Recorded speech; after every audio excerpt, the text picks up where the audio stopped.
This is Louis, coming to you all the way from Hong Kong. The year is 1940. The Nazi German invasion across Europe has led to the broken peace and destruction of the free world. By June, Germany has taken almost all of Europe with the recent conquer of France, the fifth strongest military at the time. The United Kingdom fought along the side of France, but the deployment of the British Expeditionary Force on the Western Front was a catastrophic failure. The liberation of France was far out of reach, and a German invasion on British territory seemed inevitable. As the 300,000 British soldiers fled from Dunkirk across the English Channel back to their homeland, the eyes of the liberty-loving people turned towards Winston Churchill, Prime Minister of the United Kingdom. This was no easy task. How could Churchill tell his British people, the winners of World War I, the valiant noblemen of law and order, that France had fallen and they might be next? How was he supposed to explain that their royal army was a colossal disaster and at the same time ask the USA for help?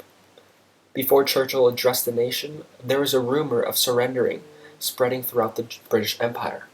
Could it be? Was it true?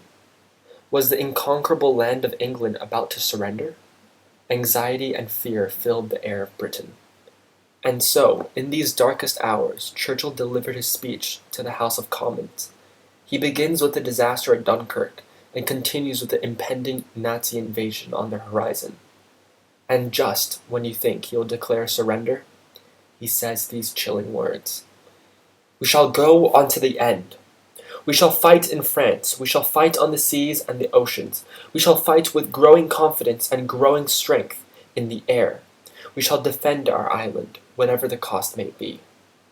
We shall fight on the beaches, we shall fight on the landing grounds. We shall fight in the fields and in the streets. We shall fight in the hills. We shall never surrender. And if, which I do not for a moment believe, this island or large part of it were subjugated and starving, then our empire beyond the seas, armed and guarded by the British fleet, would carry on the struggle, until, in God's time, the new world, with all its power and might, steps forth to the rescue and the liberation of the old." So what does this exactly mean? Well, in summary, Churchill declares that the United Kingdom will never surrender and fight unto the end. When he says that they will fight on the beaches, landing grounds, fields, and streets, he means to say that the British troops will fight anywhere and any time. They will be relentless until victory. He stresses the glorious British army has the strength to fight the German war machine and will not fail. He tries to spark patriotism in the British people so that they will have the urge to fight on. At the end, he says that even if the Germans took over the motherland, the British Empire is so vast and powerful that British colonies in other parts of the world would still carry on the fight and defeat the Nazis. So why did I pick this? After all, I'm not even British. Well, this speech shows me what we live and fight for. It shows me how important democracy and freedom is. Millions of soldiers died for the security of the free world, and I should be grateful for that. It reminds me to also fight for the equality and rights that Churchill fought for. While other nations crumbled before Hitler and begged for mercy, Churchill did not let the British Empire be bullied.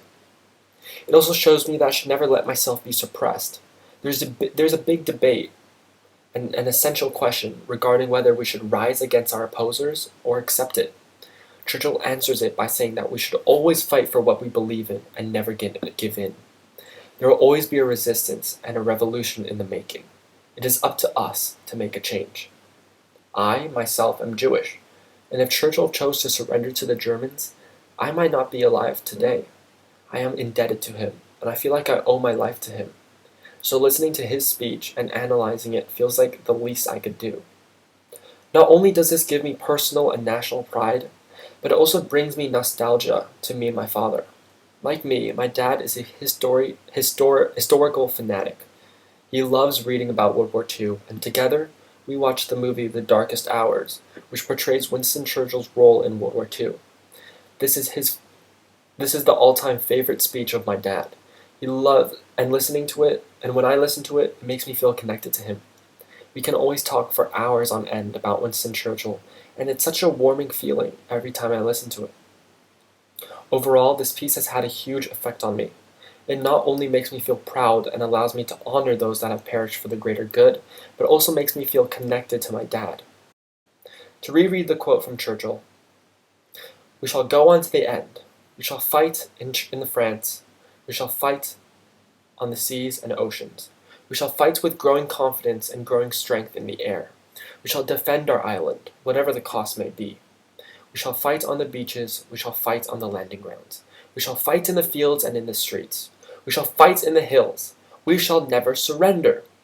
And if, which I do not for a moment believe, this island or a large part of it were subjugated and starving, then our empire beyond the seas, armed and guarded by the British fleet, would carry on the struggle, until, in God's good time, the New World, with all its power and might, steps forth to the rescue and the liberation of the Old."